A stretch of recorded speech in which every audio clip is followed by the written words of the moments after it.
Yeah, we're recording this now. And so I'm here, Kelly Woods in Anacortes, Washington, and welcome to this wonderful Zoom talk that we're having today. I'm hosting it for our Hypnotic Women group, but hopefully this will go out and be shared outside of our group too. And my guest here today is Dr. John D. Moore, who is based in Chicago, Illinois, where he teaches college courses related to psychology and wellness at the graduate and undergraduate level. John earned a PhD in behavioral psychology and also holds an MBA with a focus on healthcare and a master's in wellness promotion. He's a licensed mental health counselor, and he holds certifications in addictions and in hypnotherapy. And I met John in one of the Facebook forums, and I've been following him for a while. No, I'm not a stalker of yours, but I came to appreciate your insights and the things that you've been sharing in that group. And in particularly, I went to look at your website, guycounseling.com, and I just love it. It's filled with some really fantastic information specifically targeted to men. And so that gave me the idea that perhaps our women's group could use some of your insights and advice on how we can better help men through our services. So John, welcome. And I'm sure all the ladies here and listening in the future are welcoming you too. Thank you very much, Kelly. I appreciate it. And I'm honored to be here. And I'm excited to talk about this topic because, and specifically, I'm talking about men's issues, some of the stereotypes that go along with kind of working with men, and the elephant in the room, which is that, some women, in my experience, think that maybe men don't want to work with them, or women sometimes kind of afraid to work with guys just because of stereotypes and things that maybe they heard about, maybe something from their past or whatever it might be. And so I'm hoping, as part of this conversation, I really do hope it's a conversation that today we can kind of address that and talk about that. And just to let you know, so outside of kind of this moment that we're in and the dual work that I do, I have a counseling practice. So I work on the north side of Chicago with Guy Counseling is the name of the practice, and mostly with men, not all though. I mean, some people who come to see me are identify as women, so I work with both. Sometimes some couples work. A lot of the work that I do, and there's very few of us in Chicago there's very few that offer hypnotherapy or hypnosis in Chicago. And I'm talking outside of the clinical realm. I'm just saying like a lay hypnotist, like maybe many are here. You'd think in a big city like Chicago there would be, but it's not tons. So, I know Kelly will be asking me some questions, but the thing that I can tell you is this: men are hungry for hypnosis. They're hungry for it. I can't tell you how many come into my office and the first thing they want me to do is go jump into hypnotherapy. We haven't even started exchanging, information about why they're coming, frankly. They just kind of like on the phone, they might have told me, but we don't really get into the meat and potatoes because they're real hungry for it. Though what's going on there may be related to something they saw on TV or something they heard about, which, I'm going to use to my advantage. But it is funny to see that sometimes where, this is terrible for me to say, but with the women that I work with, it's much more, tell me about the service, tell me about the process. They're very much wanting to know about that. And so what you hear me saying is that guys are very tactile and they're solution focused. So they're looking for that kind of solution that is more of a brief form of therapy. And we can talk about that and how sometimes we have to dial that back, that expectation. But that's just kind of the nuts and bolts. And in the work that I do, it's mostly around anxiety, mostly around procrastination issues, mostly around self-esteem, because a lot of men do have self-esteem issues. They just don't talk about it. I have a podcast called the Men's Self-Help Podcast. It's available on Apple and all that. And I'm not telling you that because I want you to spread it around, but many of the topics that I talk about relate very much to this, including, oh my goodness, I'm going to say it, erectile dysfunction. Like that, no pun intended, that comes up a lot. So like, Yes. these are the different. Kelly and I were joking on Facebook Messenger about this. So that's my little brief intro. And Kelly, I know you got questions, maybe others people, but we'll go to that. Yeah, well, I'm curious about how these men find you. Hmm. Is it through your website? Is it through your podcast, or is it through referrals? So it's a little bit of both. They hear about it maybe first online. They're looking for a particular issue for help. Maybe it's anxiety. Maybe it's men's issues. And by the way, hint, if you can get that on your website, men's issues, anyone listening, guys, pull that up. So that's for search engine optimization reasons. People do absolutely pull that up. And it's Great tip. I'm really, writing that down right now. yeah, put Men's right there, issues. men's issues. So this is how it works. This is the real deal. It's usually the wife, the girlfriend, the sister, something like that, that wants to help the man in their life. The guy is usually resistant to it. You're like, oh, I don't want to go to see somebody. I don't want to. But then they'll find out, oh, wait, this guy does hypnotherapy. This woman does hypnotherapy, right? And then gives that information to the guy. And then all of a sudden the guy is interested now because, hey, they're using some, it's not just me sitting there talking about all my stuff. It's also involving some type of a hypnotic intervention, which guys think are pretty cool. So I agree. And I just want to make one note. You know, we're often told and advised not to book appointments for clients who aren't contacting us directly. But John, I've had many wives and girlfriends arrange those appointments, and those men show up and they participate and they get the benefits of our work together. right, right. And that's a good observation. I mean, I typically don't if it's a mom calling or something like that, I really do want to talk to the son. If it's a husband or something, I typically don't. But once in a while, I kind of feel it out and just see what's happening, and I might do it. But generally speaking, if I want to speak to the person that's coming in, it's usually not an issue, and the guy is usually eager to do it. And and I also say about this substance abuse, substance issues. This is a big one that a lot of hypnotists get. I'm making myself comfortable moving around. Sorry. Uh, a lot of hypnotists are almost afraid of working with addiction.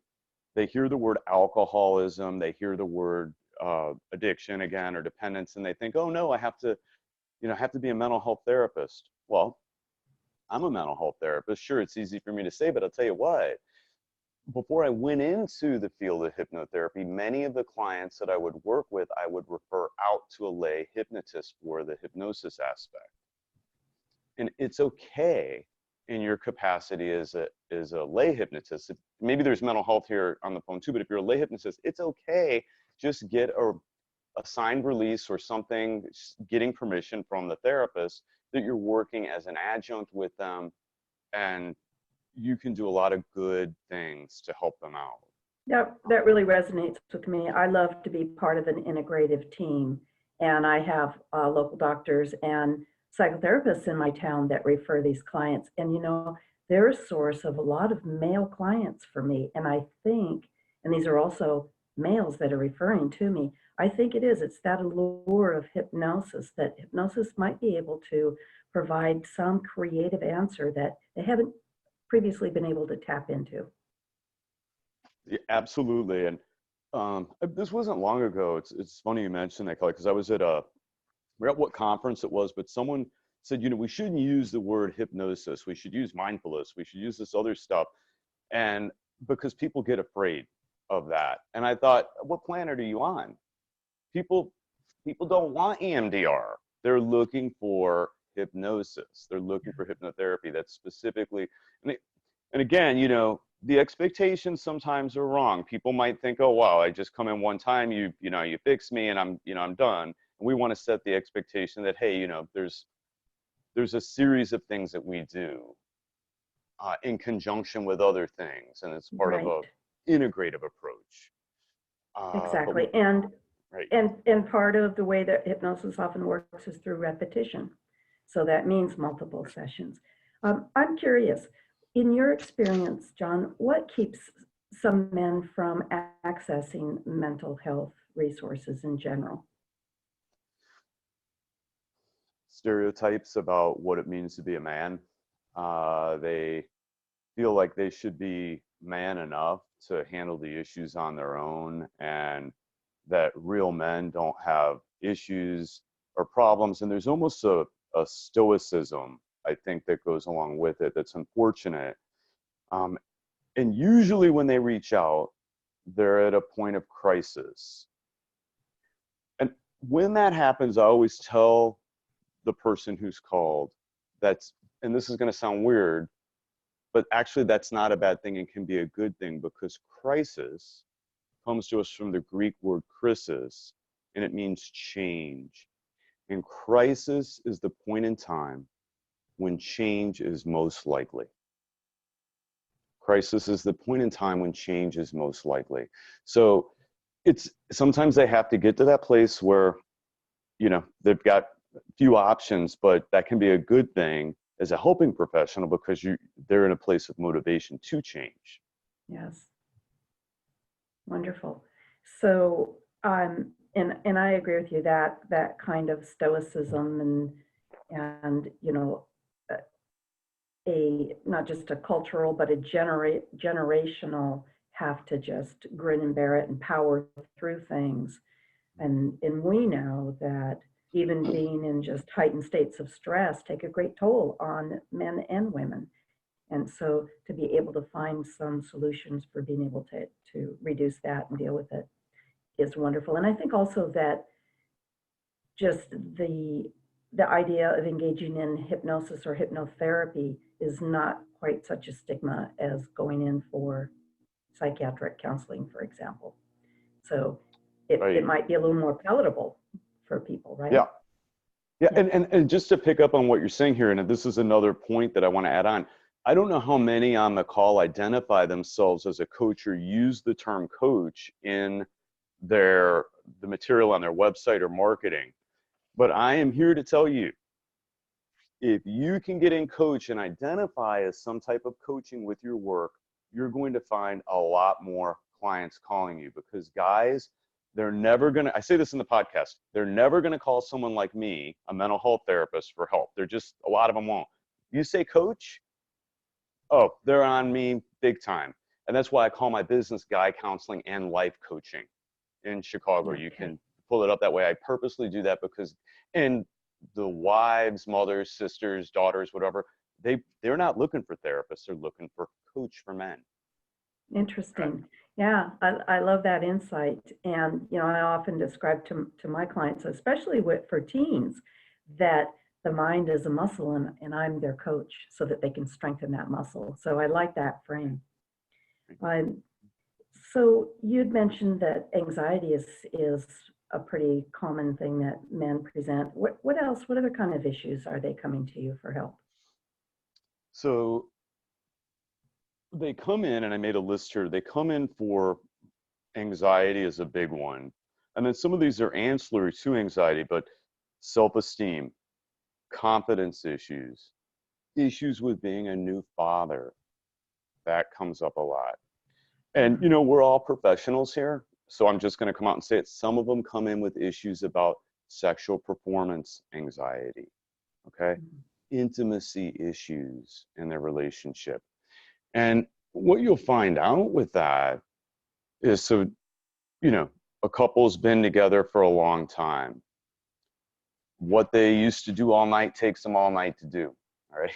To be frank with you, after they've been together so long, so many years. But what happens is that they no longer even have that physical connection, and the fear and anxiety of trying to figure out how to respark that causes issues. I'm just going to leave it at that. I think you know what I mean.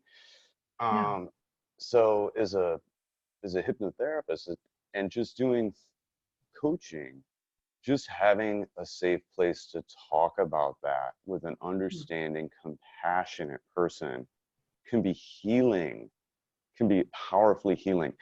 And then also, whatever hypnotic work we're doing to create a more mindful environment when intimacy does happen or they want it to happen.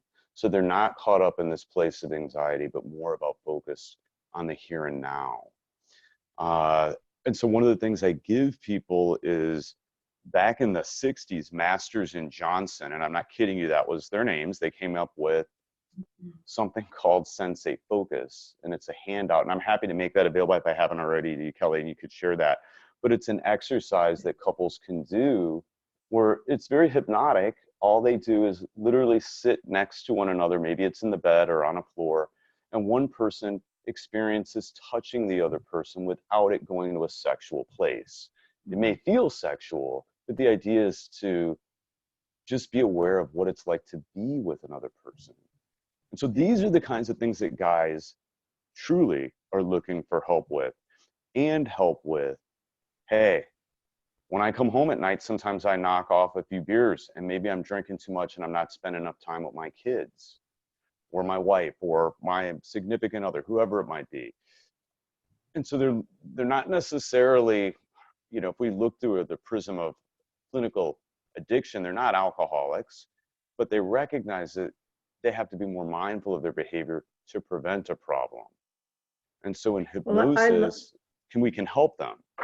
Right, and I love that you're including tenets of mindfulness. I think that that's so important. And when we're talking about maybe those disconnects of sex and intimacy between couples, certainly I have had lots of female clients coming in and complaining that that's present, and in fact, many of them saying they don't really care about that anymore. What would you tell a male client whose wife is just not interested? How would you help them reconcile that, or maybe even be able to turn that around? So just to understand, so the guy is telling me that his wife isn't interested. Yes. And being intimate This never anymore. happens. This is just hypothetical. That So, never happens, right? Yeah, it never happens. Nothing like that ever kind of Right. like it just pops itself up. But I've had more than a few guys share that with me. And what I have found is about 80 to 90% of the time that there's an underlying issue that has not been addressed, that there's some type of trauma, or there's some type of marital or couples issue that's going on that hasn't been addressed, and it maybe needs to be addressed. And maybe when the girlfriend said, we need to go to couples therapy, it is my job to coach the guy into saying, you need to be open to that. If you want to repair your marriage or your relationship, you need to be open to that, because I can help you become more intimate. What I can't help you do is make your wife somehow want to go there with you when there's these other things that still need to be addressed. Yeah. And when guys hear that, they're open to it. Great. So, because, and again, we're generalizing and there are stereotypes, but men like to fix things. And you had talked about being solution focused. And so when we can lead with that and look for ways, actions, or mindsets that they can take that would start to lead towards a solution, that's something that they can grasp. And I like that perspective. How you originally had started talking about maybe some female hypnotists might be a little bit cautious or leery about working with men. And I can tell you that in my private group of over 3,000 women, that topic has come up. And some have expressed that, especially those who have practices in their homes. And so, they may not even open up their practice to men coming into that private area of their life. What precautions do you think females should take when it comes to working with males, but of course, I think with anybody, but specifically, how can we ameliorate those fears? It's a great question. I mean, yeah, no, and it is, and I want to just say it's also a legitimate issue. I mean, I think so much of the work that we do as helpers is we're isolated, and we're in isolated environments, and we are vulnerable. Okay, it's just us in our office or in our home office or wherever that might be. So the first thing I would say is, I encourage anyone listening who is afraid of working with a guy because they just think they're more vulnerable to being hurt or attacked or something, to it's okay to hold that thought, but to also think it's really more about that inner voice that you have when you speak to someone on the phone, be it a man or a woman. And if there's something that's, says to you that this doesn't feel right or you don't feel safe, don't book the appointment. I mean, just don't.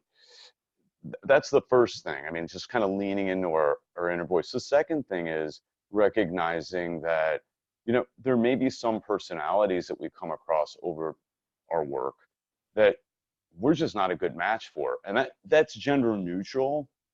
But if someone brings up something that just makes you feel unsafe or triggers something from your own past, a trauma, something that's happened, it's okay not to book that and refer out. The other thing I want to say is just this other physical piece of safety. So, and this is a question for everyone to think about right now, is when you're in your place of doing your hypnotic work, do you have an escape route? If you had to get out quickly, do you know how to do that? If you felt threatened, and again, this is not just for men, women, it doesn't matter. It frankly doesn't matter.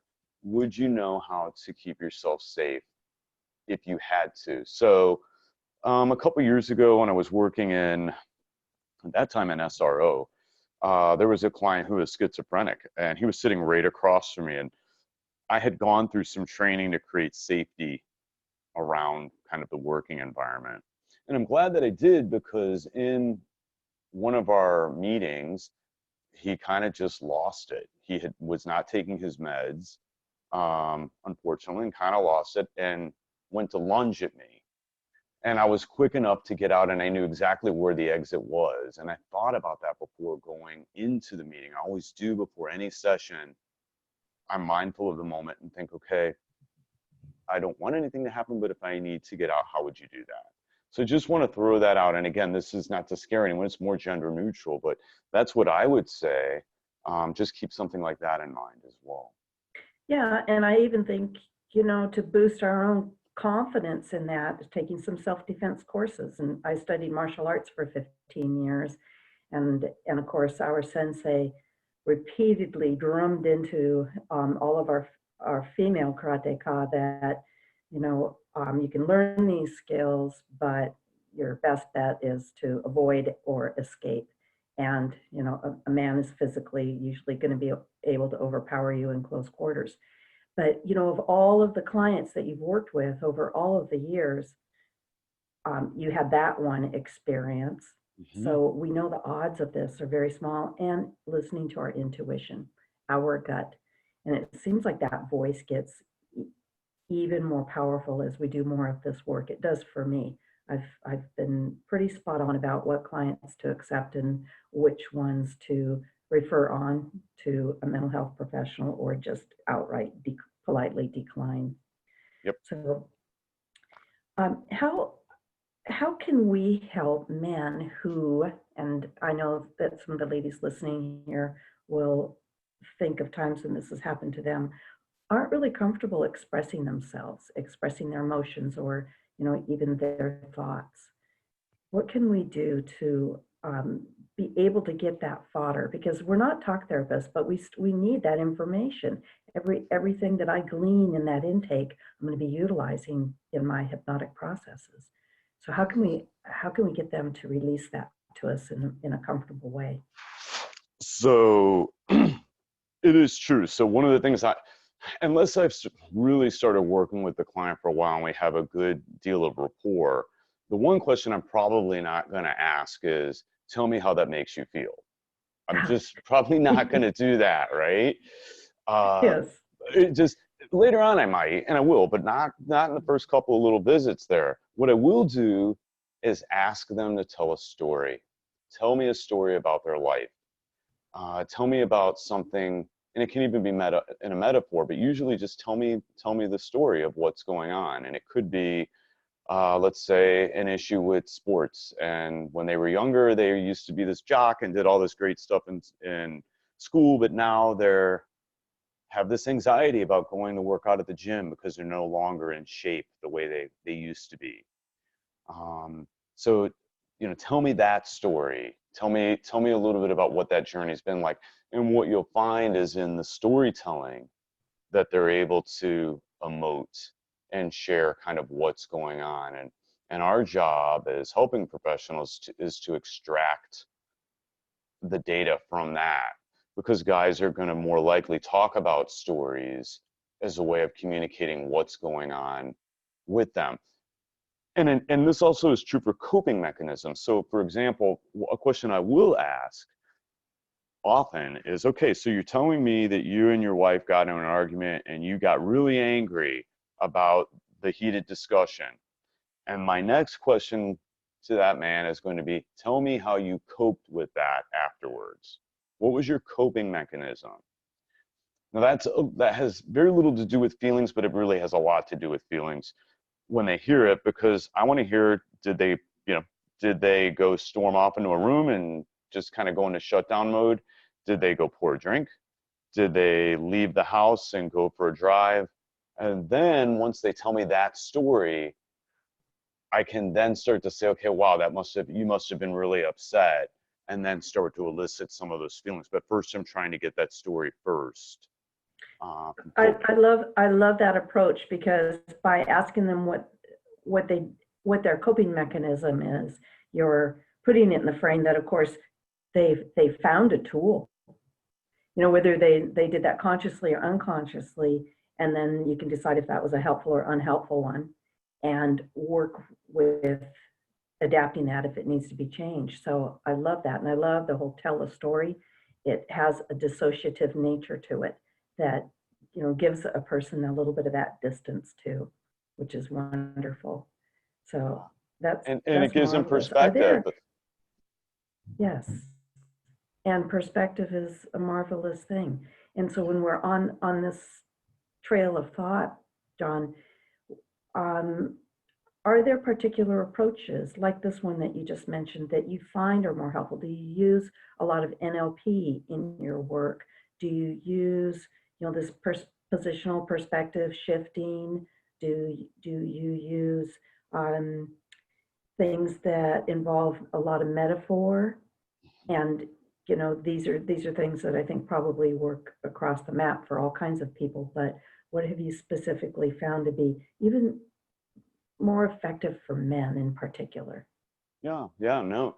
So I do a lot of NLP with the work that I do, and a lot of what I do is visualization and mindfulness. And so, as a matter of fact, I'll share with all of you right now. One of those is called the as if technique. I don't know if anyone's heard of it, but I'm happy to share it with you. And this is typical of what a guy will really respond to. Okay. So let's say a guy comes to you and says, this is, I'm using this just for guys, but it's for everyone. A guy comes to you and says, you know what, I just can't find the motivation to work out. You're going to hear this a lot if you work with guys. They want to get in shape. I just can't find the motivation to work out.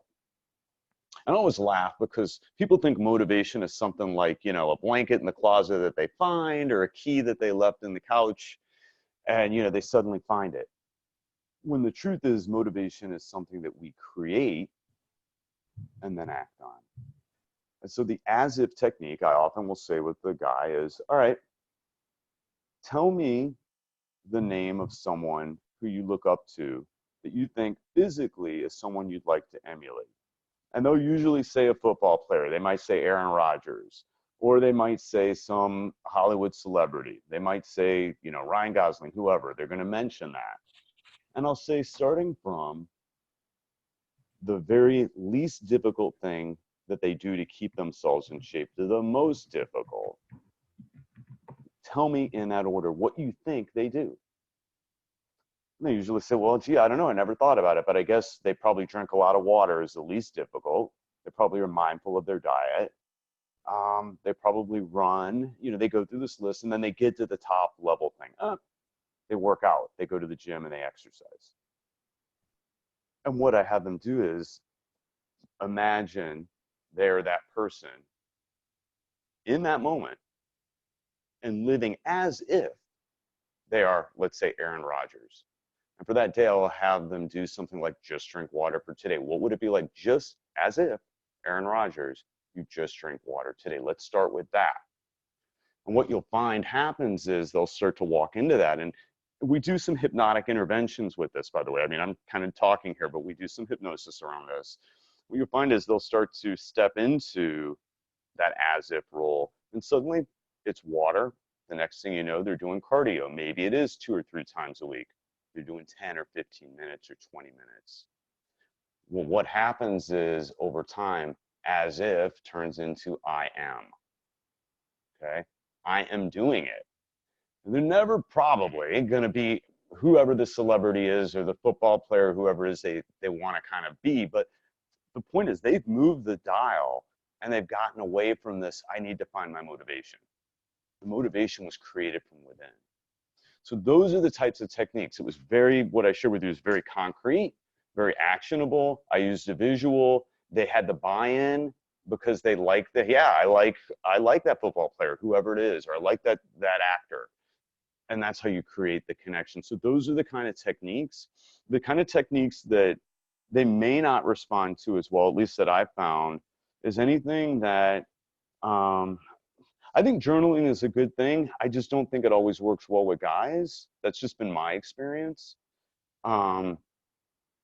It may for some, and I'm just, I'm being wrong here, but it's really those kind of concrete action steps that they respond to, and then visualizing. And I love what you outlined to us, which, is based on NLP modeling, right? And allowing the client to pick that model, that icon. And it's interesting because one year I got a whole spate of men from Montana that wanted to quit chewing tobacco. That's because I worked with one online, and then he told all of his buddies. And I just started to get a little bit of a niche in this area. And it's interesting how chewing tobacco is different than smoking. And there's so much even more wrapped up in identity with that habit. And especially if a young man, started doing it when he's playing baseball, or, his uncles and grandpa chewed tobacco, or all the cowboys in the town did it. And so they've unconsciously they're living as if, aren't they? They're modeling these characters.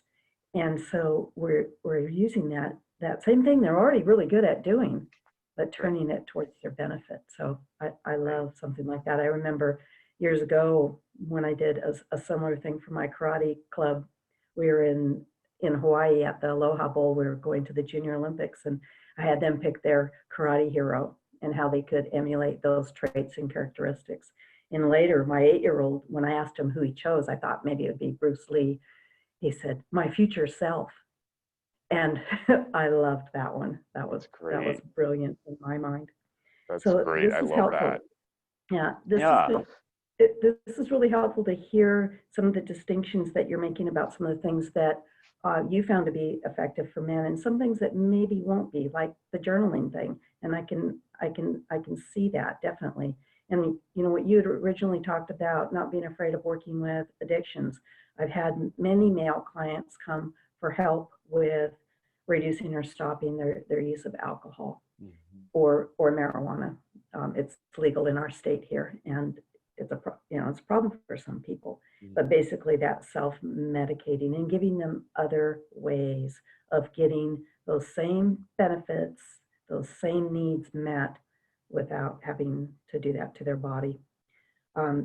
Which is really true, and because, and I support the 12 steps. I want everyone to know that, and I'm a certified drug and alcohol counselor. But I also think there's something to be said about moderation management. I think there's something to be said about alternative pathways to wellness. And on a related note, because I wrote this down, the other thing that guys come in for, somewhat related to this, are pain management issues from sports injuries. Sometimes they try to medicate that with alcohol, or they think marijuana would be an approach, and they're coping strategies, right? The ones they reach for, I don't judge them as good or bad. That's what they are. And so what guys are open to, though, are alternatives like self-hypnosis, teaching them the skills of autogenic training can be immensely helpful. And I just had a client yesterday we did autogenic training for. I think, and Kelly, you might know this, in that I went through it a few weeks ago, and I'm so glad I learned about it, because when I went to the dentist, y'all can't tell, but I have a prosthetic tooth in my mouth right now. And when I went to the dentist, um, I engaged in autogenic training because I don't like going to the dentist. I just never have. And so I was able to kind of keep myself in a calm, relaxed place while they did what they needed to do. But those are the things that guys are going to come in for as well. They're going to look for concrete tools, and they're very open to my hands are warm and heavy. Trust me, they're okay with Yeah. that. Yes, I agree. I think they're hungry for this information and for these tools and skills. And when we talk about athletic performance, that's interesting. I have a little niche in helping golfers. You know, the downside of that is that they won't share with their buddies why they're golfing better. So, Right, you right. know, they keep all that credit for themselves, darn it. But you know, sports performance certainly, and you know, another area that I found, you know, I do a lot of work with cancer care. I get referrals from our local cancer care center to help men and women who are undergoing treatment, and prostate cancer is unfortunately pretty common. And some of the treatments are basically, you know, a sterilization process where they're chemically castrated and having to deal with the loss that of how that affects, even if they're not in a relationship or sexually active, it's a great loss to these men. Have you worked with male clients going through these kinds of things, and how do you Yes. help them? Yeah, and I'll tell you, I've had more than a few men break down and cry in my office because they are either having some of their prostate removed or all of it. And on some level, they they're not talking about it with anyone. And so we as helpers are the only place they can go to that's a safe place for them to share and talk about what's going on in their lives, what it's like for them to carry that pain, or to carry the knowledge that you know, there's going to be a part of them that's no longer going to be with them. I mean, these are very real things that they come up, and there's sexual aspects that we could go into, but I mean, all of these things do come up. I have had that happen, and I've literally had clients for the entire session, all we did together was sit on a floor mat and meditate together and just be with the pain and be aware of it, because that's what the client needed at that time. To me, the most important thing that we do, and I think this is very true for guys, is it's not about the magic we do in the hypnotic process. Sure, they're looking for the tools. It's about that relationship we have with them. Okay? It's about that bond that we have with them, that they feel that they can trust us and share what's going. And there is something healing about that, just knowing you have that safe person. So guys do come in with that. Guys also come in with issues like, hey, I want to get a vasectomy. That happens, and I want to get hypnotherapy around that, so maybe I don't feel the pain. Now, they give you medications. They do this right in the doctor's office, but what you really find out is when you start to talk to them that, yeah, they kind of want to get the vasectomy, but there's fears about being a parent. There's fears about being a man, and that sometimes they choose to do that. Now, yeah, maybe referring them out for mental health therapy is a good thing to do, but there's no reason why, as a coach to these folks that come in with that we can't listen to what's going on with them as part of their own story. There's nothing wrong with that. We may not Right. decide for them, but they can share with us, and we can be that ear. Well, it's interesting. Last year, I had a client who had been trying to get pregnant for about a year. She and her husband were very diligently doing that, and you know what that means. And so I suggested that not only she work with me for a few sessions, but that her husband come in too. And that was so beneficial because the pressure that he was feeling about having to perform and impregnate her was coloring their relationship and coloring his daily life in an unhelpful way. And when he got a chance to actually admit that to me, and he hadn't Mm. said that to anyone else, uh, there was there was this visible burden fell off of his shoulders, and they did conceive and have a new baby now. So Well, it's and I think it's really important for the viewers here to know that we females can help men with this and be comfortable with these conversations. I've had men tell me some really intimate details. I'm not embarrassed by it. They're here for my help. It's a, it's probably how a doctor feels looking at a naked body, right? mm. It's you somehow just step back from the personal nature of it, even though what we do is so personal and intimate as a hypnotherapist. But I think that a lot of men are really comfortable talking to women about these things. I think that's very true. And I think, and this goes back to that kind of that bond we have with our clients.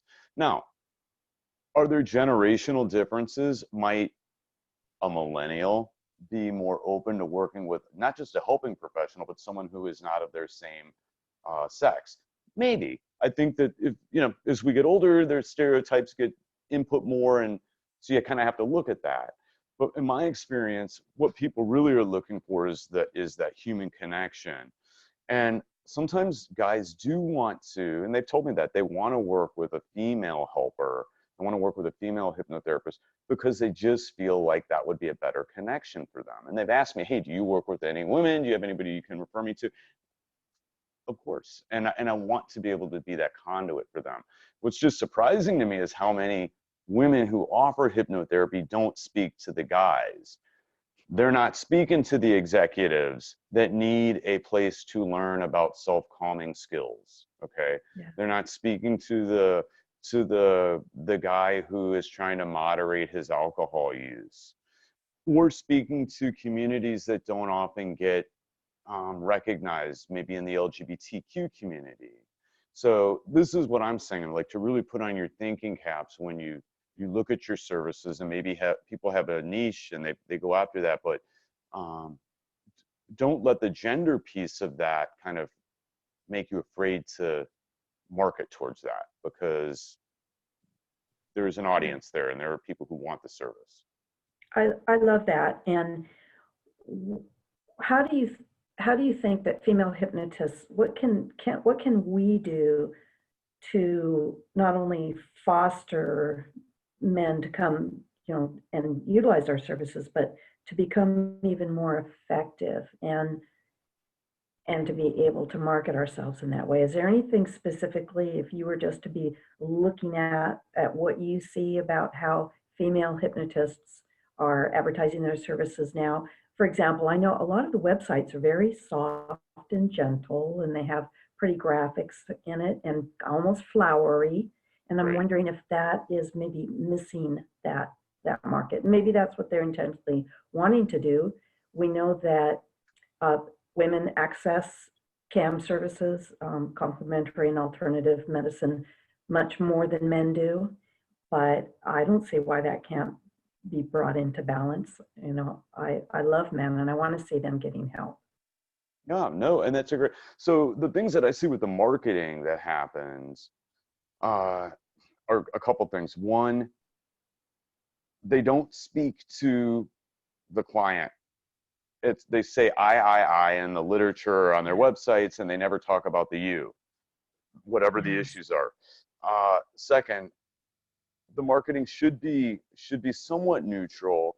Guys, I'll just tell you, they're going to respond to mountains and lakes and nature more than they might, let's say, flowers and that type of thing. I'm just Mhm. being real. Nothing's wrong with that. I'm just kind of letting you know. But the most important thing is to mention men's issues on the website. It's okay to mention men's anxiety. If you have an expertise in working around sexual performance, mention it. It's Mhm. not a dirty thing. It's not wrong. It's only dirty if we make it dirty. Okay? Right. It's and it's okay to talk about things like moderation management. It's okay to talk about if there's something that's happened with trauma and you specialize in some type of work around trauma, it's okay to mention that. Right. And sports and all of those things, Yeah. pain and chronic pain, all of those things should need to be talked about. Absolutely. I love that. And just to put it under that frame, there is a topic that just came up recently in our group, and that was grief. And a, a hypnotist was asking for some ideas to help a man whose wife had just miscarried their baby. Mm. And kudos to that guy for reaching out. And she mentioned that he'd been being strong for her, but realized that there was a great impact on him too. And so that alone, grief is such a wonderful area to help people move through, not to suppress it or to make it go away, but to help them move through it. And I also like to use mindfulness approaches for that. And it's interesting you mentioned grief because it is an issue that guys talk about a lot. Um, and they do with me, and I think it's because I mention it on the website. I don't make it a main focus, but at least it has a presence there. And you said something very powerful, Kelly. You're talking about kind of like not putting it off to the side, but acknowledging that it's there. And I'll just share another metaphor here that works powerfully well with men, and they get this. Talking about grief or anxiety or whatever it is. And I usually ask them to imagine that they're in front of the ocean. They're on the beach. And let's just say for a moment they have the power when a wave is coming to hold their hands up and just kind of hold back the wave. And they visualize that and they say, yeah, I can see that. I can see that I'm doing that and holding up the wave. And I ask them, when you're doing that, what do you think is happening to the energy behind that wave? Yeah. And they think about it and they're like, it's getting stronger, it's building up, it's getting stronger, building up. And then I ask them, eventually, what do you think is going to happen to you holding up that wave? And it dawns on them, I'm going to get washed over. I'm going to get wiped out. I'm going to drown from that. And usually Yeah. they break down when they have this realization because they've been holding off on the grief so long, not wanting to deal with it because they're a man or that's not what guys do. And what I teach them through hypnotherapy is that wonderful concept of acceptance and commitment. That we accept that grief is part of our life, but it is not all of our life. And that we can hold grief and other things at the same time and integrate that. And it's just something liberating about that and cathartic for them. And we're able to do these other things and confirm a concept like I just shared with you in a hypnotic session of some type. So I hope that I makes love that. sense. It does very much. And I love your wave at the beach metaphor. And I could see where it could lend itself even moving into a metaphor that would be providing even more solutions, because we know grief often comes in waves, doesn't it? And, Mm-hmm. and I like any kind of ocean or lake or river metaphors for men because a lot of guys like boating and they like sailing and they like snorkeling and scuba diving and fishing. And so that's a whole plethora of visuals that we can use. And, I've I've taken the time to learn about motorcycles and cars. And, Right. I've worked with men who fly. And so knowing a little bit about the mechanics of flight and what an instrument panel looks like, and converting that into a control panel in their own mind. So, my favorite is using metaphors, and of course, using the client's metaphors is best. And men have wonderful ones, don't they? Yeah, they do. And you mentioned flying, and I'm glad you did because that is yet another one that guys, if you speak to this on your websites or it's whatever your literature is, fear of flying, and even say men who are afraid to fly, it's okay to say that because the truth is a lot of the calls you get are going to be from guys that have a fear of flying, but they're too afraid or too whatever, afraid of not being seen as a man. They should be able to handle it. That, and they Google, this is what they literally Google. They're like, help with fear of flying, Yes. hypnosis for fear of flying. But if you don't speak to that on your website, they're not gonna ever find you. And that is the terminology that is used. And I recall a fellow who, he came to me from Seattle. I'm about an hour north of Seattle for a stop smoking session, and we knocked it off in one session. He was great. He was ready. And then about 6 months later, he called me for fear of flying session Um, because he already knew me, and he came in. And it was funny because when he arrived, he said, "Hey, Kelly, when I left last time, I went down in the parking lot and I couldn't wait to light up. And so I did, and I took a few drags on it. It tasted horrible. And then a few days later, I lit up again and it tasted even worse. And I haven't touched them since." Well, the ironic thing about that is I never gave the guy any aversion suggestions at all. His own mind came up with came up that. with it, yeah. And so we did the fear of flying session, and he sent me a photograph of himself back east at a football game. And so he was thrilled with that. And that was a tangible thing that he could send me to show that he had overcome that fear. And I think that you're right. I think for anybody, we don't like to be controlled by anything or have that sense of a lack of control. But I think especially for men who are raised Right. in a culture to be strong, to be brave, to be in control, that's Mhm. got to be that has to be affecting them at a very deep level. And so to be able to empower them in that way, and not only teach them how to, alleviate a fear of flying, but to learn some ways that they can address that in other directions too. And that's a real premise that I have in my practice, is to give them the skills. That's what Richard Nongard often talks about, even having inductions be a skill set that they're learning, which is great about autogenic training, right? Right, Someone learns right, within that they can change their body temperature and the sensations. What else can they do? right, So, uh, right. yeah, if any of our listeners, if you have any questions for John, this is the time. Um, I found a couple notes that were really interesting that you had on your website. I was Mhm. snooping, Nope. and you said that men respond best when you speak in their language. Can you give us an example of that?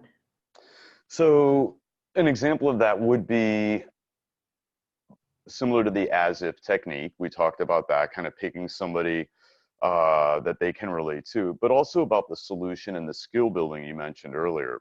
So this is not true of all guys, but a lot of guys really do want the fix. How do I fix this? That's what they're really wanting to do. And so to the extent that we can use language that talks about repairing, working through, um, giving them tools, giving them skills, coping strategies, any of those types of things, that's what they're looking for. They're not looking to go back to the womb and figure out some,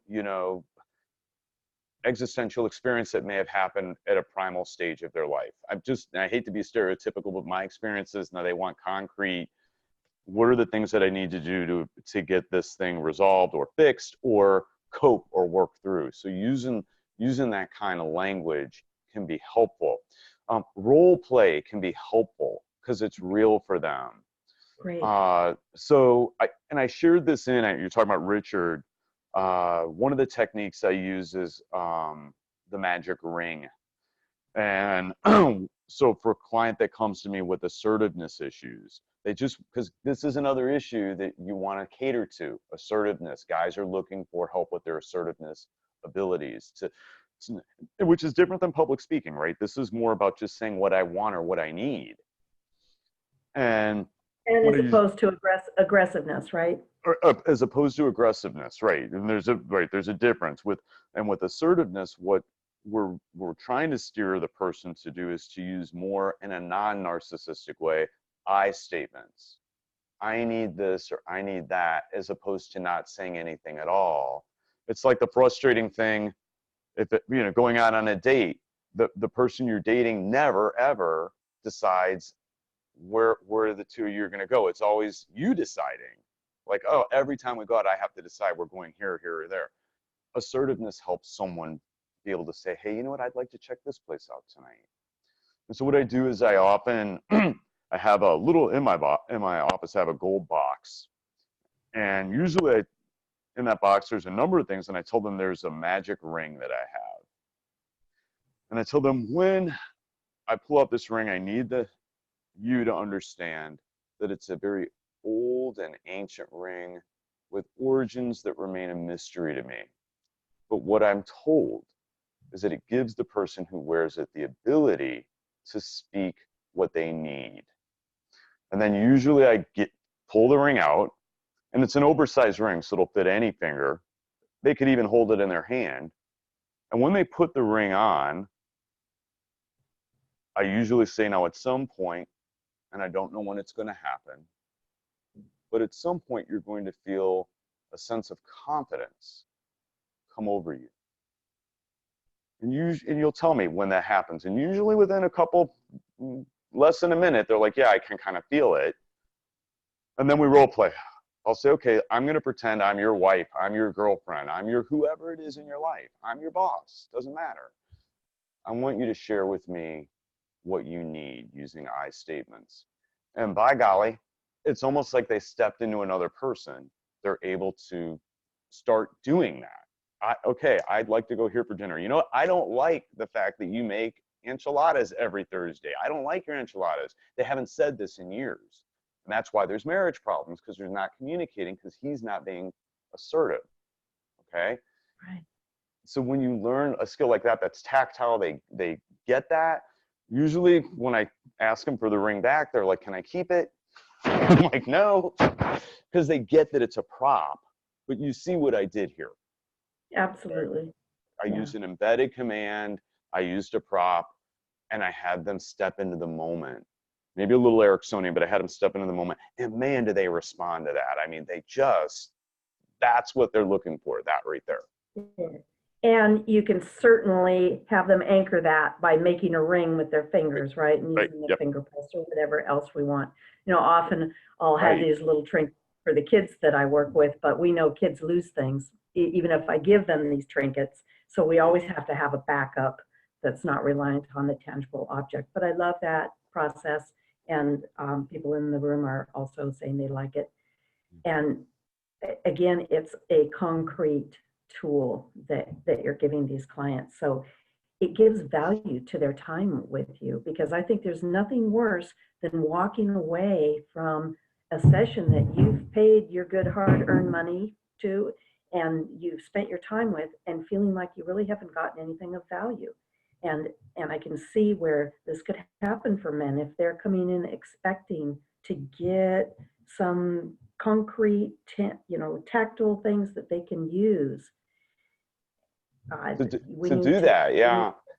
We need to give them that, right? And I saw somebody, because I saw a pop-up that said, can we get the script? I will definitely get the script. Now, if you're really going to do that, I don't know how many here have watched the old show Fantasy Island. I love Fantasy Island. Love Mr. Rourke. Yeah. So the plane. The plane, right? I usually, when the client leaves after something like that, I shake their hand, and just before they leave the threshold of my door, I'll say, oh, Mike, just so you know, you might notice something different today. Something's changed. I do it as an embedded command, and because I just want to be a little mysterious, right? But it's stuff like that they buy into. And guys are, like most people, they're just imaginative, but we just need to be the conduit to that. They really like that. Right. And, I think that, regardless of the gender, people arrive in our office with a degree of hope. And we want to fan that, and we want to turn it into belief, so that by the time they're walking out, they believe that something is happening, that something is continuing to happen. And understanding what's driving that person and what excites them, what Michael Elner used to say, what floats your boat. That's key. And these are the things that we can utilize. And I love helping men. I love men. You guys are awesome, and you deserve to thrive. And when we can help a man change how he's experiencing his life, it's a beautiful thing to witness. I have a fellow that I've been working with for several sessions who is released 40 years of depression and anxiety. All areas of his life are just blossoming now. And, he's an opera singer and he's found his voice. And it's just a marvelous thing to do. So, but it's that relationship. It's that relationship that creates the atmosphere for this stuff to happen. And I agree in what you said a moment ago too. And this is true. Here's the secret with mental health counseling. Okay, like on that side of the house, I'll just tell you this: it is routinely taught. It is the client's belief that they will be healed when they come in, right? Like it is, as helpers, as hypnotists, like if we have someone calls us up on the phone that's super skeptical and says, oh, I don't think I'm ever going to be able to be healed of this, and I'm just giving it a shot, like we can already tell on the phone call, like, you know what, they're kind of setting themselves up for failure just by that language. Yeah. Versus someone who's like, I want to experience a healing from this, or I want to figure out ways to cope and work through, and I will do these things. That's what's so important, in addition to that relationship with the helper, is their own belief that something can happen. Yeah, well, I love it. And I loved everything that you shared with us here today. We're just about ready to wind this up, but I know that the people who have joined us here today appreciate what you've shared. And this will go out. I'll be sharing it in our group, and you're welcome to share it anywhere else. It's not just for women to get your wisdom. And thank you so much for joining. If people want to get in touch with you, what's the best way? So, and let me just say thank you and thank everyone that's here today. It was really an honor to me. I enjoy this so much. You can tell I get all passionate about it. The best way to reach me is you can go to guycounseling.com. That's my website. My local website is guycounselingchicago.com, so you can see how my local stuff is set up. You can send me an email right from the website, and I respond to everything that comes in. So just send me a note there, and I'm happy to interact. And again, thank you, Kelly. Thank you so much for letting me be part of this day and part of the group here today. That's wonderful, and I hope I get to meet you at one of the upcoming conferences. Yes, I'm planning on it. Yes. Good, good. In the meantime, I'll see you in Richard's ICBCH group, which is also such a great resource for us. And listeners, go out there and help men. We need them, and they need us. All right. Thank you. Thank you.